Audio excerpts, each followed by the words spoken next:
Morning, Principal Madam, my junior and senior colleagues. Good morning, students.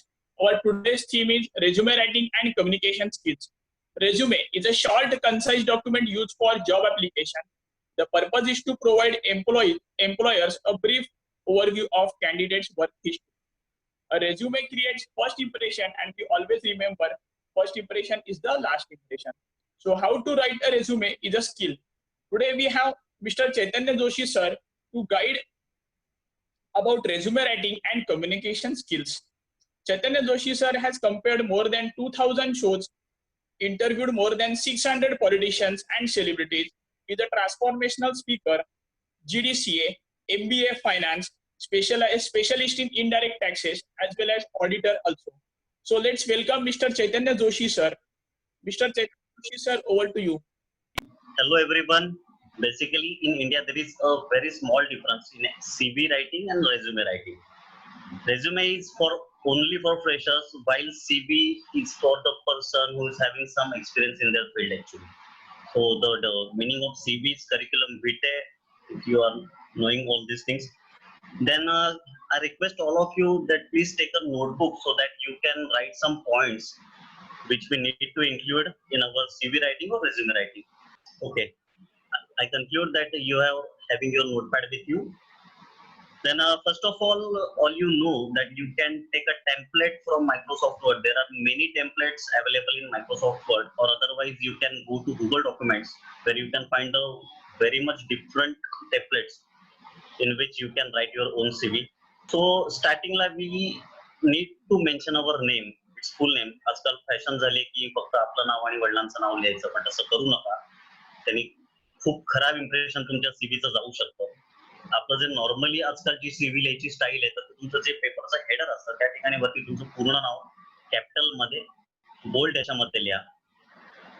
त्याच्यामध्ये तुमच्या contact details ज्या असतील त्याच्यामध्ये सुद्धा आधी प्रयत्न करा की तुमचा जो कॉन्टॅक्ट डिटेल तुम्ही देणार आहात तो प्रॉपरली रिचेबल आहे की नाही. कारण का बरेचदा असं होतं की तुम्हाला एखाद्या इंटरव्ह्यूचा कॉल येऊ शकतो किंवा तुमच्या इंटरव्ह्यू मध्ये सिलेक्शन झालेलं असतं आणि तुम्हाला जॉईनिंगची डेट कळवण्यासाठी पण कॉल येतो, पण आपल्यापर्यंत ते कम्युनिकेशन पोहोचत नाही. आज आपण कम्युनिकेशन स्किल बद्दल सुद्धा बोलणार आहोत, सो मी त्या अनुषंगाने पण थोडं बोलत जाणार आहे.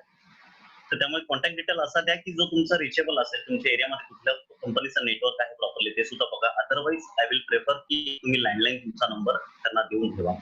ओके. त्याच्यानंतर तुमचं फुल नेम झालं, कॉन्टॅक्ट डिटेल्स झाल्या, ईमेल आयडी अतिशय इम्पॉर्टंट गोष्ट आहे. ईमेल आयडी जर तुम्ही प्रॉपर ईमेल आयडी तुमचा आता बनलेला नसेल तर तो आता या पिरियड मध्ये बनवून घ्या. कारण का मी असे ईमेल आयडी जेव्हा आम्ही जॉबचे इंटरव्ह्यूज घेतो तेव्हा बघतो की avara@gmail.com हे असले कुठलेही ईमेल आयडी तुम्ही वापरू नका. एक प्रोफेशनल ईमेल आयडी तुम्ही तुमचा जीमेलचा असू दे किंवा अदर कुठल्याही असू सर्व्हिसेस प्रोव्हायडरचा असू दे त्याचा तो प्रॉपर ईमेल आयडी बनवा. त्याच्यानंतर या ईमेल आयडी बरोबरच मी प्रेफर करेन की तुमचा एखादा स्काईप आयडी किंवा दुसरा कुठला एखादी आयडी असेल तर तोही तुम्हाला कामाला येऊ शकतो, तोही तिथे मेन्शन करा. कारण का कदाचित बरेचदा असं होतं की आजकाल बरेच लोक आउट ऑफ इंडिया जाण्यासाठी प्रयत्न करत असतात त्यांच्या करिअरच्या दृष्टीने किंवा त्यांचं जे शिक्षण झालेलं असतं, तर त्यावेळेस किंवा आत्ताच्या पिरियडमध्ये जर तुम्हाला द्यायचं असेल तर तुम्ही तुमचा स्काईप आयडी जरूर क्रिएट करा, ज्याच्यावरती कारण का आता जी कंडिशन आहे याच्यामध्ये पर्सनल लेवलला तुम्ही इंटरव्ह्यूला जाऊ शकाल याची काही खात्री नाही किंवा शाश्वती नाहीये. त्यामुळे बऱ्याच कंपन्या प्रिफर करतायत की तुम्ही तुमचं ऑनलाईन जसं आपण आता झूमच्या माध्यमातून भेटतोय झूम वरती तुमचं जर लॅपटॉप तुम्ही यूज करत असाल किंवा मोबाईल यूज करत असाल तर ऑफकोर्स तुमच्याकडे युअर हॅव्हिंग युअर झूम ॲप, पण एक स्काईप आयडी प्रॉपरली क्रिएट करा की ज्याच्यावरती तुम्हाला प्रॉपर इंटरव्ह्यू देता येऊ शकेल. ओके. सो हे झालं की एक नेम, तुमचं कॉन्टॅक्ट डिटेल्स, तुमचा ईमेल आयडी, तुमचं स्काईप आयडी तिथे द्यायचा आहे. त्याच्यामध्ये तुमचा ऍड्रेस अतिशय इम्पॉर्टंट. मी मगाशी जसं म्हणलं की कॉन्टॅक्ट डिटेल्स प्रमाणे बऱ्याचदा काय होतं की आपण जो आपला ऍड्रेस देतो तो आपला जरी परमनंट ऍड्रेस असला तरी त्या ऍड्रेसचं काहीतरी रिन्युएशनचं काम सुरू असतं किंवा काही असतं आणि आपण कुठेतरी दुसरीकडे तात्पुरते राहत असतो, किंवा असं होतं की शाळेच्या निमित्ताने किंवा तुमच्या कॉलेजच्या निमित्ताने आपण परमनंट ऍड्रेस सोडून आपल्या एखाद्या नातेवाईकाकडे वगैरे राहत असतो. पण जेव्हा आपण सीव्ही राईट करतो किंवा एक रेझ्युमे रायटिंग करतो तेव्हा आपण देताना परमनंट ऍड्रेस आपला मेन्शन करतो. तर I will prefer you just give that ID और दॅट ऍड्रेस की जिथे तुमचं कम्युनिकेशन तुमच्यापर्यंत होऊ शकेल कंपनी मार्फत. सो अतिशय महत्वाचं आहे. त्याच्यानंतर आपण पुढच्याकडे जाणार आहोत. दुसरा जो पॉईंट आहे तो आहे जॉब ऑब्जेक्टिव्हचा. की बरेचदा असं होतं की आपलं एक शिक्षण असतं पण आपल्याला जॉब कशा तरी वेगळ्या फील्डमध्ये त्याची आवड असते. तर मुळामध्ये तुमचं जॉब ऑब्जेक्टिव्ह काय आहे, तुम्हाला कुठल्या फील्डमध्ये जॉब करायचा आहे, त्याच्यामध्ये तुमचा करिअर इंटरेस्ट काय आहे, त्या करिअर इंटरेस्ट बरोबर तुम्हाला की वर्क एन्व्हायरमेंट कशी हवी आहे, की बरेचदा काय होतं की कामाचं प्रेशर नको असतं, काही ना वर्क फ्रॉम होमची आवड असते, काही ना फिरायची आवड असते, तर त्या पद्धतीचं मग तुम्हाला जॉब प्रेफर तुम्ही करता का, किंवा तुम्हाला कंपनीमध्ये ऍटमॉस्फिअर कसा हवं आहे, कारण का आजकाल सोशल रिस्पॉन्सिबिलिटी CSR कंपल्सरी आहे प्रत्येकाला, त्याच्या माध्यमातून सुद्धा तुमचं वर्क एन्व्हायरमेंट कंपनीमध्ये चांगलं राहावं याच्यासाठी प्रत्येक कंपनी प्रयत्नशील असते. कारण जर वर्क एन्व्हायरमेंट जर तुम्हाला चांगला मिळाला तर निश्चितच जो एम्प्लॉई आहे तो अतिशय चांगले रिझल्ट कंपनीला देऊ शकतो. तर त्यामुळे तुमचं वर्क एन्व्हायरमेंट तुम्ही कसं प्रेफर करता तेही तुम्ही लिहा. त्याच्यानंतर त्याचा पुढचा मुद्दा आहे की organization. I am talking about the job objective आणि त्याच्या अंडरचे हे सगळे पॉईंट आहेत. त्याच्यानंतर ऑर्गनायझेशन, कुठल्या ऑर्गनायझेशन मध्ये तुम्हाला काम करायला आवडेल. एक IT इंडस्ट्रीमध्ये तुम्हाला काम करायला आवडेल, तुम्हाला ऑटोमोबाईल इंडस्ट्रीमध्ये काम करायला आवडेल, किंवा तुम्हाला प्रोडक्शन युनिट जिथे होतं किंवा प्रोडक्शन जिथे होतं तिथे काम करायला तुम्हाला आवडेल. तर हे प्रेफर करा आणि त्या हिशोबाने मग तुमचा जो जॉब सर्च असेल किंवा Naukri.com वरती किंवा कुठे तुम्ही जर जाणार असाल तर त्या पद्धतीने तो तुमचा CV अपडेट करायला शिका. Third is educational details. ज्यांना सुरुवातीला कुठलाही एक्सपिरियन्स नाही आता, मी फ्रेशरसाठी, आपण सगळे फ्रेशर असाल कदाचित, तर त्यांच्यासाठी सांगतो की मग तिथे एज्युकेशनल डिटेल्स कशा टाकायचे, तर भारंभार डिटेल्स तुमच्या टाकत बसू नका. तुमचं जे लास्ट डिग्री असेल, सपोज आता तुम्ही जेव्हा TY पास आउट कराल तर तुमची डिग्री TY ची डिसेंडिंग ऑर्डर प्रमाणे यायला पाहिजे. तुमचं पहिले TYचं, त्याच्यानंतर मग तुमचं 12वी, मग त्याच्यानंतर 10, या पद्धतीने जाऊ देत. किंवा जर तुम्ही फ्युचरमध्ये जाऊन, आज आपण घेतोच आहे तर मी CVच्या माध्यमातून पण बोलू की जेव्हा तुम्ही फ्युचरमध्ये एखाद 2 जॉब करा, तुमची जॉब प्रोफाईल चांगली होईल, तर तुमचं वर्क प्रोफाईल चांगलं होईल. त्याच्यानंतर तुमच्याकडे जे हायेस्ट डिग्री असेल तिथपासून सुरुवात करा आणि मग तिथे नंतर मग तुमचं TY, मग 12 इथपर्यंत आलात तरी चालेल. त्याच्यानंतर नेसेसरी नाही की तुम्ही 10वीच्या डिटेल्स किंवा त्याच्या आधीच्या डिटेल्स द्यायला पाहिजे. कारण का कसं आहे की जेव्हा तुम्ही एखाद्या जॉबसाठी तुमचा CV अप्लाय करता किंवा तुमचा रिझ्युमे राईट करता आणि तो पुढे पाठवता, त्यावेळेस तुमच्यासारखे काही हजारो लोकांचे CV त्यांच्या टेबलवरती आलेले असतात. आणि जेव्हा तुमचा CV हा जितका कमीत कमी आणि छोटा असेल तितका जास्त इम्प्रेशन आणि तो प्रोडक्टिव्ह असला पाहिजे. उगाचच बरेच जणांना असं वाटतं की मी 10 पानांचा CV बनवला म्हणजे माझा प्रोफाईल खूप चांगला आहे. त्याचं मुळामध्येच काही नाहीये, हा फार प्रचंड मोठा गैरसमज आहे. त्यामुळे तुमचा रेझ्युमे आणि तुमचा CV हा जितका छोट्यातला छोटा असेल तेवढा ठेवायचा प्रयत्न करा. त्यामुळे एज्युकेशनल डिटेल्सच्या बाबतीत मी म्हणेन की हायेस्ट 3 डिग्रीज, ते सुद्धा मी अगदी हायेस्ट डिग्री असेल आणि त्याच्यानंतर ग्रॅज्युएशन डिटेल्स पर्यंत तुम्ही दिल्यात तर तरी चालेल. नॉट नेसेसरी तुम्ही HSCच्या डिटेल्स पण द्यायला हव्या. पण जर तुम्हाला HSC मध्ये काही तुमचं अचिव्हमेंट असेल की you are the topper of the HSC आणि तुम्हाला खूप चांगले पर्सेंटेज HSC मध्ये आहेत, आणि असं होऊ शकतं की HSC नंतर तुमचं ग्रॅज्युएशन लेवलला पर्सेंटेज कदाचित कमी झालेला असेल काही कारणांमुळे, पण जर ते तुम्हाला हायलाईट करायचं असेल तर मग HSCचे पर्सेंटेज जरूर मेन्शन करा की त्याचा एक हे असं जाऊ शकतो की बाबा हा नाही तर असा मुलगा खरंच टॅलेंटेड आहे, मे बी काही इश्यूजमुळे याचं ग्रॅज्युएशनला मार्क्स कमी झाले असू शकतात. तर त्यावेळेस मग तुम्ही जरूर HSCचा जो तुमचा रेफरन्स आहे, जे तुमचं पर्सेंटेज आहे ते तिथे मेन्शन करा. एज्युकेशन डिटेल्स झाल्या, त्या टॅब्युलर फॉर्म मध्ये प्रॉपर येते हे बघा. तुमच्या कॉलेजचं नाव, युनिव्हर्सिटीचं नाव, ज्या युनिव्हर्सिटी मधनं तुम्ही एज्युकेशन घेतलंय ते प्रॉपर येऊ देत, आणि ते प्रॉपर टॅब्युलर फॉर्म मध्ये एक्सेल मध्ये बनवून मग तिकडनं वर्ड मध्ये कॉपी पेस्ट करा. कारण का बरेचदा मुलं वर्ड मध्ये डिरेक्टली टेबल इन्सर्ट करायला बघतात आणि मग प्रॉपर त्याचा फॉर्मॅट चुकतो. सो बेटर आहे की तुम्ही एक्सेल मध्ये सगळ्या डिटेल्स पुट करा, तिथे एक प्रॉपर फॉर्मॅट करा आणि तिकडनं कॉपी करून मग तुम्ही मायक्रोसॉफ्ट वर्ड मध्ये ते पेस्ट करा. त्याच्यानंतर आता ज्यांना एक्सपिरियन्स आहे, हा प्रेशर करता नाहीये, पण ज्यांना एक्सपिरियन्स आहे आणि ज्याच्यानंतर तुम्ही आता शिकल्यानंतर जेव्हा एक्सपिरियन्स घ्याल तर त्याच्यानंतर चौथा पॉईंट जो आहे तो आहे एम्प्लॉयमेंट हिस्ट्रीचा. एम्प्लॉयमेंट हिस्ट्री मध्ये थोडक्यात काय सांगायचं किंवा तुमचा एक्सपिरियन्स, तुम्ही पास्ट कुठल्या ह्याच्यामध्ये काम केलंय. I am talking about the fresher only. आणि आता फ्रेशर साठी सुद्धा असं आहे की नॉट नेसेसरी की CV आपण राईट करतो किंवा you are having experience in your past, पण असं असू शकतं की बरेच जण त्यांच्या सुट्टीमध्ये काहीतरी मॅकडॉनल्ड्स मध्ये काम करतात किंवा कुठल्या तरी छोट्या आउटलेट मध्ये काम करतात, कुठल्या एखाद्या स्टोर मध्ये काम करतात. तर जर तुम्ही फ्रेशर असाल आणि जरी तुम्ही एखाद्या चांगल्या पोस्टसाठी सुद्धा अप्लाय करत असाल तर तुमचा पास्ट एक्सपिरियन्स जो तुम्ही घेतलेला आहे, भले तो कुठल्या तरी छोट्या शॉप मधला जरी असला तरी तो आवर्जून मेन्शन करा. कारण का ह्याचा इम्पॅक्ट असा पडतो की इंटरव्ह्यूला कळतं की तुम्ही काहीतरी करण्यासाठी धडपडताय किंवा तुम्ही तुमच्या कामासाठी किती सक्षम आहात ते. सो ते जरूर तिथे मेन्शन करा. त्याच्यानंतर तुमचा कंपनी जर मध्ये तुम्ही काही काम केलेलं असेल तर त्या कंपनीचं, अर्थातच त्या कंपनीचं नाव, त्याच्यामध्ये किती वेळ तुम्ही काम केलं, म्हणजे ते जे ड्युरेशन आहे तुम्ही काम केल्याचं, तर ते जरूर मेन्शन करा. की सपोज वर्षभर तुम्ही काम केलं असेल, जर तुम्ही 1-2 महिनेच काम केलं असेल तर शक्यतो अशा डिटेल्स टाकणं टाळा. त्याचा इम्पॅक्ट असा जातो की तुम्ही एखाद्या ऑर्गनायझेशन मध्ये फक्त 2 महिनेच काम करू शकता आणि मग काहीतरी प्रॉब्लेममुळे तुम्ही ते लेफ्ट केलं. बरेचदा असं होतं की आपण डिटेल्स टाकतो आणि काही काही ठिकाणी 2 महिने काम केलेलं असतं, काही ठिकाणी 3 महिने काम केलेलं असतं. सो त्या डिटेल्स टाकण्यापेक्षा न टाकलेल्या कधीही उत्तम. आणि जेव्हा इंटरव्ह्यू तुमचा सीव्ही हातात घेतो तेव्हा जेव्हा तो गो थ्रू करतो तेव्हा ज्या डिटेल्स तुम्ही फिल केलेले असतात की एखाद्या कंपनीचं नाव असतं, तिकडचं डेसिग्नेशन तुम्ही टाकलेलं असतं, तिथला पिरियड जेव्हा तो बघतो तो कधी 2 महिन्याचा किंवा 4 महिन्याचा असतो. मग तेव्हा तुम्हाला क्वेश्चन केलं जातं की बाबा तुम्ही 2 महिने काय काम केलं. जो मैं कह रहा था कि जहाँ पे आप अभी जिन पर्सन को एक्सपीरियंस है, जैसे मैं अभी बात कर रहा था कि आप कंपनी के नाम डालो, वहां पे just mention your company's name, put your duration, how much time you have work over there.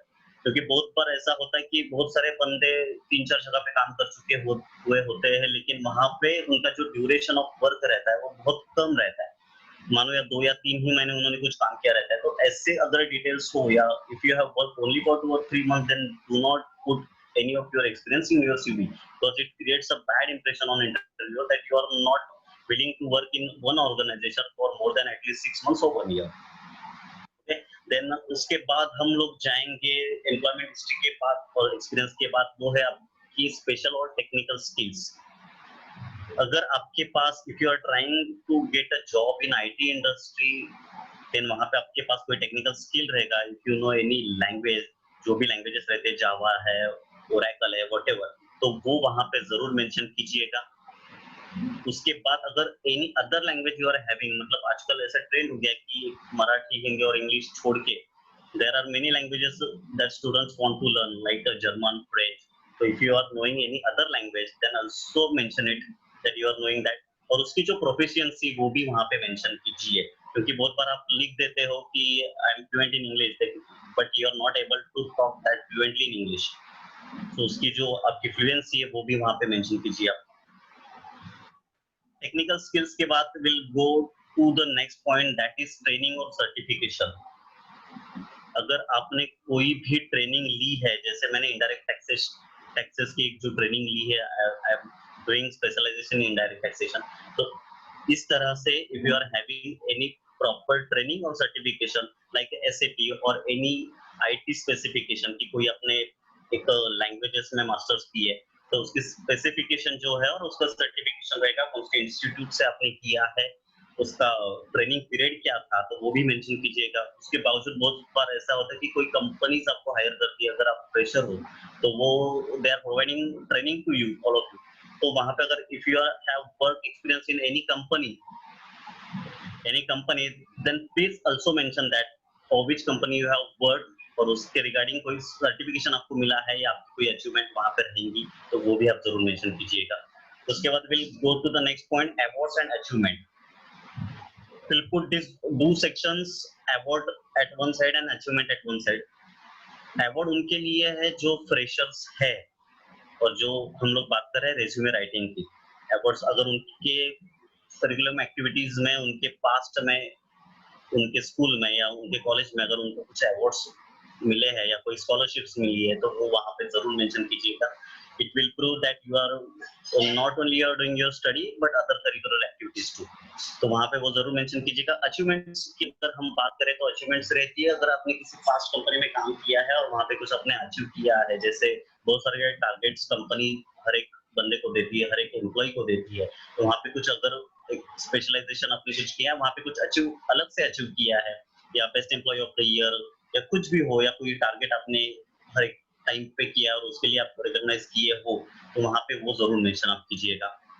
जिनके पास अवार्ड्स या अचीवमेंट कुछ भी नहीं है, अगर उनके पास कोई हॉबी है, I am talking about the freshers, if you are having any hobby, तो वहां पे मेंशन करना जरूर मत भूलिए. क्योंकि और हॉबी मेंशन करते वक्त मैं ये जरूर कहना चाहूंगा, बहुत बार ऐसा होता है कि जो बंदे हैं वो अपनी हॉबी मेंशन कर देते हैं कि I love to make poetry वगैरह, तो ऐसे बहुत सारे इंटरव्यूअर्स होते हैं वो जो आपके हॉबी के बारे में जानना चाहते हैं और आपको वहां पे पूछ सकते हैं कि बंदा डाल देता है कि I love to read the books, reading books is my hobby, तो वहां पे पूछा जा सकता है कि आपने भाई कौन सा किताब पढ़ी, क्या पढ़ा आपने. तो जब आप while putting your hobby, please mention that hobby only जो आपको अच्छी लगती है और जिसमें आपको सीरियसली इंटरेस्ट है और जो आप सच्ची में करते हो. Do not lie anything you are hobby का जो कॉलम है उसमें कुछ भी लाए मत कीजिए। उसके बाद हम आगे चलते हैं, that is the 9th point, that is the personal details actually. Personal details में आपको डालना है एक तो नाम और आपका कॉन्टैक्ट डिटेल्स और एड्रेस तो आपने ऊपर में डाला है हम लोग ने हेडर में। उसके बाजू में सॉरी टू आई फॉरगेट, एक हेडर में जब हम लोग नाम और एड्रेस और हमारे कॉन्टैक्ट डिटेल्स मेंशन करते हैं तो वहां पे एक साइड में आपका पासपोर्ट फोटो अगर रिसेंट वाला जो भी रहेगा तो please put that passport photo near by your name and address so that the interviewer can imagine you at least your personality, so it will be helpful for you and also for the interviewer to recognize. Okay, then we are talking about the personal details, so please mention your date of birth, जो आपकी date of birth है वहां पे आपके fathers ने, वहां पे उनका ऑक्यूपेशन, उसके बाद उनका पूरा नेम, देन आपकी जो नेशनैलिटी है वो वहां पे आप मेंशन कीजिए। Put your date of birth, father's name, your nationality, 3-4 चीजें हैं आपको वहां पे लिखनी है। उसके बाद very important point, while writing a CV please give 2 of the references which you are having with you।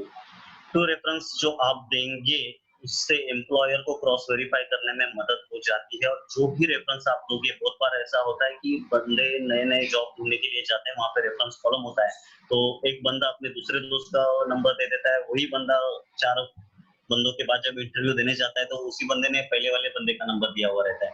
तो ऐसा प्लीज मत कीजिए। आपकी कोई सीनियर रहेंगे, आपकी कोई आपके पेरेंट का भी आप दे सकते हैं, आपके बाजू में कोई बहुत अच्छी पोस्ट पे बंदा काम कर रहा है उनका भी नंबर आप दे सकते हैं। और जो ऐसे नंबर दीजिए जो बंदा आपको सीरियसली जानता है, आपके करियर के बारे में जानता है, आपकी स्ट्रेंथ के बारे में जानता है, और ये जिसको ये पता है कि आप में कुछ कैपेबिलिटी है and you are capable of doing something, तो वही रेफरेंसेस आप प्लीज मेंशन कीजिए। अदरवाइज उसके अलावा कोई भी रेफरेंस आप वहां पे प्लीज मेंशन मत कीजिए। उसके बाद हम लोग जाएंगे, we will talk about declaration column after references। Declaration is what key where you put that I hereby declare that the above information is correct as per my knowledge। और वहां पे नीचे सिग्नेचर रहेगा आपका, you have to put your signature over there। इसके बाद ये हुआ नॉर्मल फॉर्मेट रेज्यूमे और सीवी का, where we have discussed about the 11 points। I will go one by one after this। First is name, in which you have to put contact details, full name, email address. If you are having your Skype ID, then please put that only। Then job objectives you have to mention. Then after your educational details in tabular form, then your employment history, the 4th one, or experiences. Then 5th one is special or technical skills if you are having. 6th one is training or certification if you are having from any past company or you have taken any special training program, so please mention। Then we are discussing about the award and achievement, then your hobbies। 9th point is personal details where you have to put date of birth, father's name, your nationality। Okay, then reference column where you have to put minimum 2 references with their mobile number and the post they are having। Then declaration format where you have to mention that the every details which you have given are the best as per your knowledge। चलो ये बात हो गई resume और how to write the CV. लेकिन इसके बाद अभी इंपॉर्टेंट पॉइंट पे हम लोग चलते हैं कि सीवी तो लिख लिया भाई या रेज्यूमे तो राइट कर लिया, लेकिन बहुत बार ऐसा होता है कि हम लोग सीवी राइट कर लेते हैं, रेज्यूमे राइट कर लेते हैं, लेकिन उसके बाद जब हम लोग उसको मेल करते हैं या किसी के पास भेज देते हैं, किसी कंपनी के पास भेज देते हैं, लेकिन उसके पहले हमें क्या क्या करना है CV from the point of view of CV और रेज्यूमे पॉइंट ऑफ व्यू। तो बहुत सारे बंदे क्या करते हैं कि जैसे मैंने कहा कि बहुत सारे टेम्पलेट्स अवेलेबल है, there are many templates available on Microsoft Word, also in Google documents which you can use for your CV writing.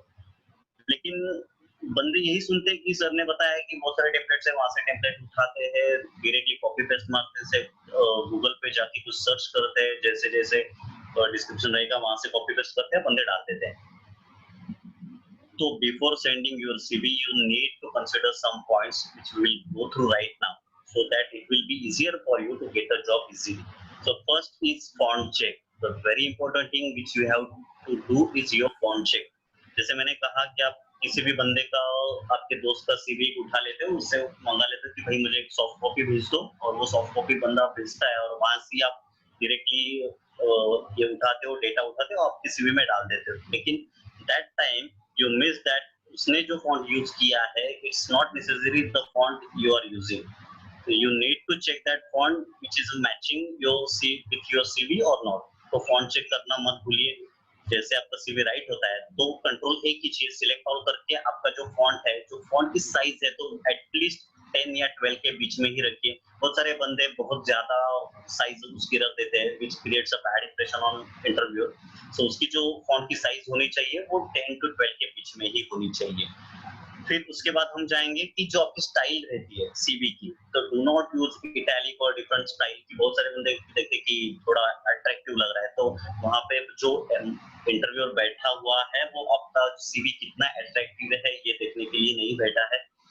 The knowledge you are having it's only important for him and for interviewer. So कोई भी italic वगैरह एक normal जो style रहती है जहाँ पे आप यूज कर सकते हो. न्यू रोमन एक स्टाइल है, then Arabic style है, Calibri है. These are the three styles which you can use for your CV writing. तो ये स्टाइल चेक करना जरूर भूलिए, चेक कीजिए जरूर. सॉरी.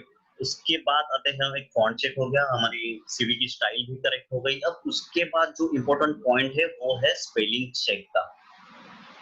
हम लोग directly without checking our spelling हम लोग सीवी भेज देते हैं, और वहीं पे सबसे बड़ा पॉइंट आता है कि जो इंटरव्यूअर है, जो बंदा आपके सामने बैठा है, जो आपका इंटरव्यू लेने वाला है, तो जब आपका while going through that CV वो देखता है कि ये बंदे ने स्पेलिंग मिस्टेक तो है. इट्स नॉट नेसेसरी कि वो स्पेलिंग मिस्टेक है इसलिए आप रिजेक्ट हो जाओ, लेकिन उसका इंप्रेशन ये चाहता है कि आप कोई भी काम बिना देखे करते हो. If that person is hiring you and he asks to put a mail to your senior or anyone, then at that time if you are doing the same mistake, so it can create a bad impression of your company. So ये जरूर check कीजिए कि आपकी जो spellings है, एक बार spell check कीजिए. आज बहुत इजी हो गया कंप्यूटर की वजह से कि आप अपने जो स्पेल चेक है वो इजीली चेक कर सकते हो, कोई उसमें मिस्टेक तो नहीं है. उसके बाद अगर आप चाहते हो कि आपका जो सीवी आपने बनाया है वो वही फॉर्मेट में सामने वाले के पास पहुंचे, तो kindly convert it in your PDF format. क्योंकि बहुत बार आजकल होता है कि Microsoft we are using 2007 Microsoft, और कोई बंदे के पास 2010 की फाइल होती है, तो वहां पे आपका जो सीवी है it might be possible that it will not open on the different desk. So उसके लिए व्हाइल यूजिंग योर सीवी और while sending your CV, please convert it to the PDF format. It's very easy. You can go to save option and please save as a PDF file. तो PDF में उसे convert कीजिए. उसके बाद जो important point है सबसे बड़ा CV का, तो वहां पे है be honest on your CV. कोई भी चीज आप आपके करियर के बारे में या आपके पर्सनल डिटेल्स के बारे में झूठी वहां पे मत मेंशन कीजिए. प्लीज बी ऑनेस्ट, क्योंकि वहां पे होता है बहुत सारे बंदे, अगर आप कोई you are trying for any company where that company has mentioned that they are ready to do 20 to 25,000 salary per month. तो for getting that salary, आपको पता रहता है कि इंटरव्यू आपको पूछने वाला है कि what is your last salary. तो आपके वहां पे लास्ट सैलरी जब आप मेंशन करते हो तो आपकी जो एक्चुअल सैलरी वहां पे कंपनी में थी वो ही मेंशन कीजिए. क्योंकि बहुत सारे बंदे हमने ऐसे देखे हैं कि जिनकी सैलरी 15,000 रहती है, लेकिन दूसरी कंपनी में जॉब मिलने के लिए वहां पे वो 20,000 मेंशन कर देते हैं. क्योंकि ये जो इंटरव्यूअर्स होते हैं they can cross verify with your old company, और they can ask you for the last 3 months bank statement too और योर सैलरी स्लिप टू. तो वो टाइम पे अगर आप सिलेक्ट हो चुके हो तो इस सिर्फ एक वजह से आपकी जॉब आपके हाथ से जा सकती है. तो ये सब चीजें हैं, आप आपके सीवी में मेंशन कीजिए, और सीवी भेजने से पहले उसे 10 बार कम से कम चेक कीजिए. ये नॉर्मल सीवी के बारे में हो गया. Now there are two types of CVs actually. It's one is regular CV and other is customised CV. The regular CV के बारे में अभी हम लोगों ने बात की कि रेगुलर सीवी कैसे होता है, लेकिन अगर हम we are talking about the customised CV, तो what is the customised CV? The customised CV is which is organisation oriented. अगर आप कोई आईटी इंडस्ट्री में जॉब करना चाहते हो और if you are looking for an any IT job, वहां पे अगर इंटरव्यू ने मेंशन किया है या company have mention that they are looking for software developer with language Java, तो अगर उसके लिए if you are writing your CV, तो वहां पे आपको एक ध्यान में रखना है कि what is company looking for. बहुत बार ऐसा होता है कि कंपनी की प्रोफाइल जो रहती है और जो जॉब प्रोफाइल हैव मेंशन वो अलग रहती है और आपके सीवी में आप कोई दूसरे पॉइंट्स मेंशन कर देते हो। तो आपके पास भले ही अगर if you are knowing more than 2 languages और मोर देन 4 लैंग्वेज, अगर आपको जावा की आती है जो कंपनी में चाहिए, if you are a software developer, तो वहां पे मेंशन करते हो अगर you are mentioning that you are a software developer, then please highlight that you knowing the Java language before any other language you put. तो अगर कोई आप दूसरी भी लैंग्वेजेस जानते हो तो वो लैंग्वेज डालने से पहले please mention that you know the Java which is the requirement of the company. तो ये कस्टमर सीवी है ये for which we can also say it as a tailorise CV कि हर एक ऑर्गेनाइजेशन के हिसाब से आपको सीवी राइट करना पड़ेगा।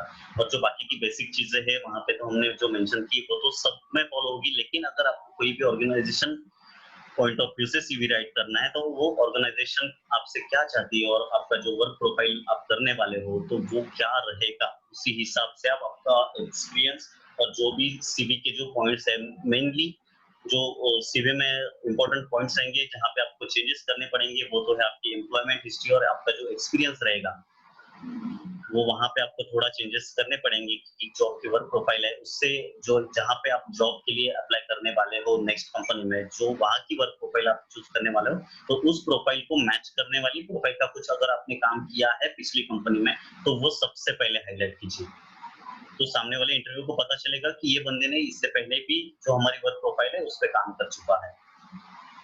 तो सिंपल है, बहुत इजी है एक्चुअली सीवी और रिज्यूमे राइटिंग करना, सिर्फ आपको थोड़ा सा कॉन्सेंट्रेट करना है उसके ऊपर। और जैसे मैंने कहा कि ये सब छोटी छोटी चीजें है, या स्पेल चेक है, स्टाइल चेक है, थोड़ा फॉन्ट चेक है, या उसको पीडीएफ में कन्वर्ट करना है, छोटी छोटी चीजें अगर आप प्रॉपरली फॉलो करते हो तो you can write your CV on your own without taking anybody's help. So ये फॉलो कीजिए और I will wish you great luck कि आपको जल्दी एक अच्छी जॉब मिल जाए। और ये हमारा सेशन जो रिगार्डिंग था सीवी और रिज्यूमे का मैं कंक्लूड करता हूँ यहाँ पे। Thank you, Chaitanya sir, for such a fruitful and valuable knowledge. And I am sure that students can now make CV on their own, and they don't have to depend on cyber cafe or some one person. They might have got all the guidance from Chaitanya sir, and they should know the difference between CV, resume, and biodata. And can we have question answer session? Yeah, for sure. Okay. From a fresher's point of view, what are those particular things that will make CV look different from the others? And Okay. especially when I don't have experience, very few firms prefer freshers. Okay. Okay.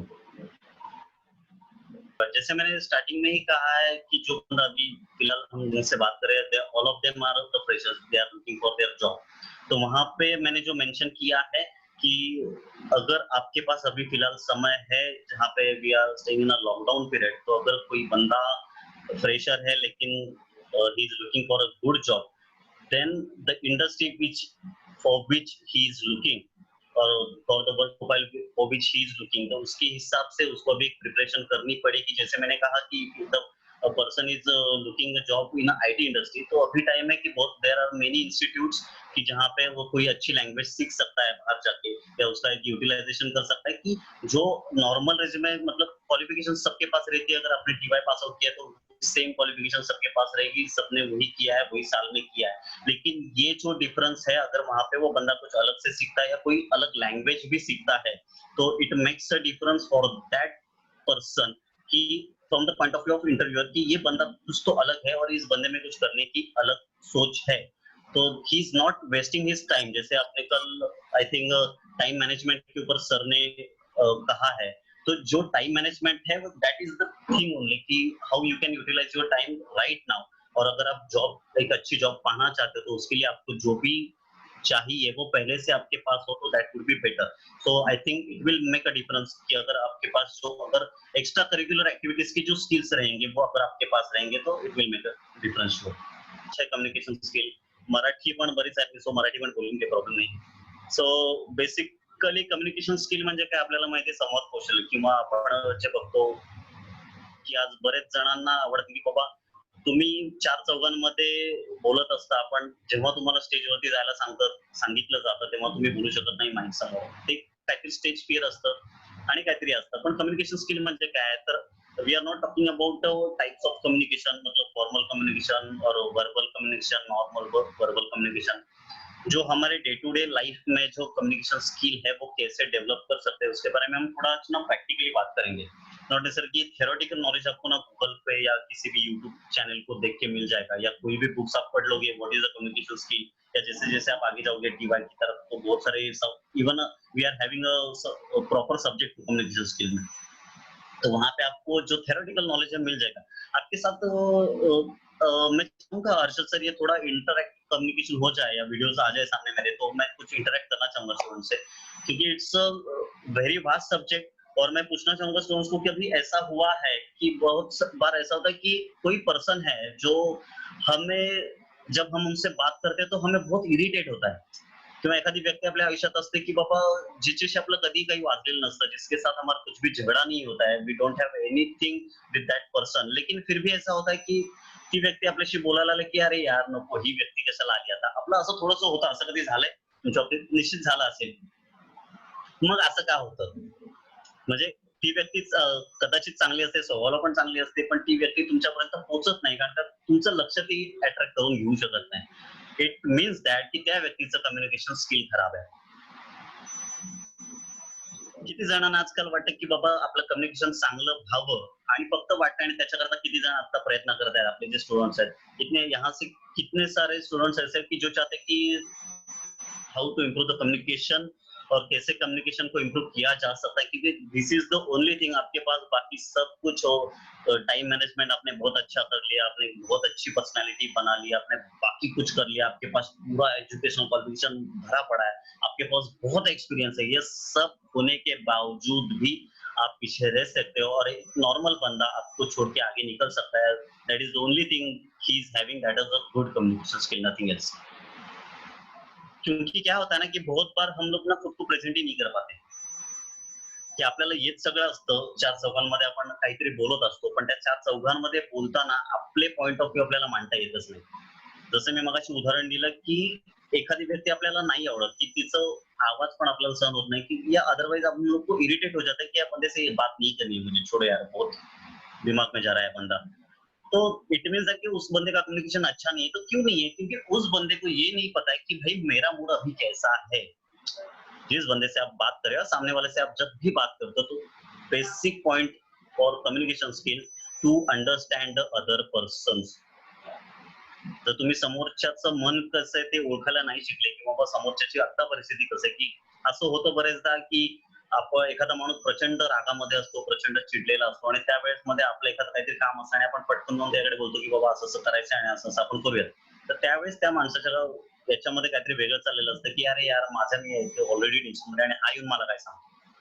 तर त्यावेळेस at least त्याला जाऊन विचारा की बाबा तू तुझा मूडला काय झालं किंवा तू कसा आहेस, काही प्रॉब्लेम आहे का, तर मला सांग की ऍटलीस्ट त्या माणसाला तुमच्याबद्दल काहीतरी वाटत आहे. The person to whom you are talking needs to feel that you are thinking about himself too. You are giving attraction to himself too. कि जब हर एक बंदे को अच्छा लगता है कि यार मेरे बारे में कोई सोच रहा है. असं वाटतं ना प्रत्येकाला की आपल्याबद्दल कोणतरी बोलतोय किंवा एखादा छान नॉर्मल एक छान शर्ट जरी घालून गेला किंवा तरी समोरची व्यक्ती जेव्हा आपल्याला म्हणते अरे यार आज खूप फ्रेश दिसतं, आपल्याला खूप बरं वाटतं आणि आपल्याला त्या व्यक्तीशी बोलायची इच्छा होती की असं असं पण होतं आपल्या लाईफ मध्ये की आपला कॉलेजचा ग्रुप असतो आणि टॉकिंग अबाउट कॉलेज लाईफ की कॉलेजचा ग्रुप असतो की उस ग्रुप में कोई एक बंदा ऐसा होता है कि जो सबसे अच्छा होता है, मतलब की प्रत्येक ग्रुप मध्ये फेमस असतो, तो कुठेही गेला तर त्यांचा होऊन जातो. मग असं का? मग ह्याचं कारण आहे की त्याला माहिती की माणसांना टॅकल कसं करायचं, की माणसांचा मूड ओळखून त्यांच्याशी कसं बोलायचं. प्रत्येकामध्ये कला आहे आणि ही जी कला आहे, संवाद कौशल्य ही जी कला आहे, त्याच्यामध्ये जर बाय टेक्निकली बघायला गेलं तर ओनली 7% वेटेज आहे तुमच्या शब्दांना. जर आउट ऑफ 100 आपण कॅल्क्युलेट करायला गेलं तर फक्त 60% वेटेज आहे तुमच्या शब्दांना. त्याच्यानंतर जे वेटेज आहे ते तुमचं असतं बॉडी लँग्वेज अराउंड 23% आणि वरचं मोर दॅन 50% जे आहे ते तुम्ही कशा पद्धतीने बोलता. The way you are talking, मतलब हर एक वर्ड रहता है उसका एक मीनिंग रहता है उसके पीछे, लेकिन the way we are talking, ज्या पद्धतीने आपण बोलतो एखाद्या गोष्टीवरती एखादं वाक्य बोलताना एक मी एक्झाम्पल देतो. माझ्या काही मी जेव्हा नाटकांचे किंवा ऍक्टिंगचे सेशन्स घेतो की एक सेंटेन्स आहे की मला मिस्टर देशपांडे यांना भेटायचं आहे. त्याच्यामध्ये प्रत्येक शब्दावरती जर आपण वेगवेगळं वेट दिलं तर त्याचा अर्थ कसं बदलत जातं त्याचं जर सांगायचं झालं तर असं म्हणायला लागेल की मला मिस्टर देशपांडे भेटायचं आहे ते मला भेटायचं आहे. There is no other person who wants to meet Mister Deshpande. Then I will say मला मिस्टर देशपांडेंना भेटायचं आहे. I do not want to meet Mrs Deshpande. Okay, then I will go on Deshpande की मला मिस्टर देशपांडेंना भेटायचं आहे. I don't want to meet Mister Kulkarni or any other person. हे 3 झालं. त्याच्यानंतर शेवटचा शब्द येतोय भेटायचा, तर त्याच्यावरती जेव्हा मी वेट देतो की मला मिस्टर देशपांडेंना भेटायचंय आत्ताच्या आत्ता, मग मला काही माहिती नाही. पण या पद्धतीने जेव्हा आपण बोलतो तर तेव्हा त्या प्रत्येक शब्दाचं जे वजन आहे ते समोरच्यापर्यंत कुठल्या पद्धतीने आपल्याला पोहोचवायचंय. त्यामुळे असं होतं बरेचदा की यार आपण म्हणतो ना की 4 मित्रांमध्ये चर्चा झाली, यार तुला कळतच नाही मी काय बोलतोय. मग ते काय होतं, कारण का तुम्हाला जे पोहोचवायचंय ते त्या पद्धतीने पोहोचत नाही किंवा तुम्हाला त्याच्या मागे जो अर्थ आहे, जे the way you are talking और the meaning you want to convey the other, तो तुम्हाला तसा पोहोचवता येत नाही, त्या पद्धतीने पोहोचवता येत नाही. तो प्रॉब्लेम होतो. एक जर छोटंसं उदाहरण द्यायचं झालं तर आपण असं म्हणू शकतो की एक शॉपकीपर आहे. ठीक आहे, त्या शॉपकीपर मध्ये तुम्ही गेलात आणि तुम्हाला एक नॉर्मल वस्तू पाहिजे. वस्तू तुम्ही घ्यायला गेलात आणि तुम्ही शॉपकीपरला सांगता की बाबा अमुक अमुक मला एक वस्तू दे. तर शॉपकीपर काय करतो, त्याच्याकडे त्या वस्तूशी रिलेटेड आहे ना, तर त्याची सगळ्यात जी बेस्ट वस्तू असेल ती तुमच्या पुढे आणून ठेवतो. ते 3-4 वस्तू तो तुमच्या पुढे आणून ठेवतो आणि मग ते आणल्यानंतर मग तुम्ही म्हणता की नाही हे नकोय, ते मी जे सांगितलं ते आणा. आता इथे होतं काय, याच्यामध्ये त्या शॉपकीपरचा बिझनेस होणार आहे का तर नाही होणार आहे. तिथे मिस्टेक कुठे झाली की त्याला तुम्हाला कस्टमरला काय पाहिजे, भले ते 10 रुपयाचं पाहिजे असू दे, पण ते कस्टमरला जर 10 रुपयाचं पाहिजे, त्याला 100 रुपयाची वस्तू विकून आपल्याला फायदाच नाही. त्याच्यामध्ये तो स्वतःचा पण वेळ वाया घालवतोय आणि कस्टमरचा पण वेळ वाया घालवतोय. तर म्हणून तर सगळ्यात इम्पॉर्टंट थिंग इज की while communicated you need to understand the other persons feeling and the other person so that only you can be very good in your communication skills. काय होतं ना की मुळामध्ये शब्द तुमची एकदम भाषा शुद्ध पाहिजे. मी जसं म्हणलं की तुमचं 60% फक्त तुम्ही जे व्हर्बली बोलता त्याच्यावर अवलंबून, त्याच्यानंतर तुमचं येतं बॉडी टेक्स्चर. कारण का जगामध्ये 2 प्रकारची माणसं आहेत की जी वाक्य एकच असतं, अरे वा फार सुंदर दिसते, जो की फार सुंदर दिसतेस. पण हेच वाक्य 2 वेगवेगळ्या लोकांनी बोललं ना तर त्याचे अर्थ कमालीचे बदलतात. एक जो असतो की ज्याला खरंच आपल्याबद्दल काहीतरी वाटत असतं की बाबा हा नाही खरंच याला पटलेलं की आपण सुंदर दिसतोय, किंवा एक जो दुसरा असतो की जो इतरांना झाडावरती चढून आपली काहीतरी कामं करायला बघत असतो. पण आता ह्याच्यामध्ये कम्युनिकेशन स्किल मध्ये तुम्हाला हे कळलं पाहिजे की बाबा जो माणूस समोरचा बोलतोय तर त्याचे फेशियल एक्सप्रेशन्स काय किंवा त्याची बॉडी लँग्वेज कशी आहे याच्यावरनं फार गोष्टी आपल्याला कळू शकतात. आणि हे सगळ्यात मोठं स्किल आहे कम्युनिकेशन स्किलचं. जर इथे तुम्हाला तुमच्या बॉडी लँग्वेज वरनं जर तुम्हाला समोरच्याला गेस करता आलं तर तुम्ही अर्ध जिंकाल. Thank you, Chaitanya sir, for such a nice and fruitful session.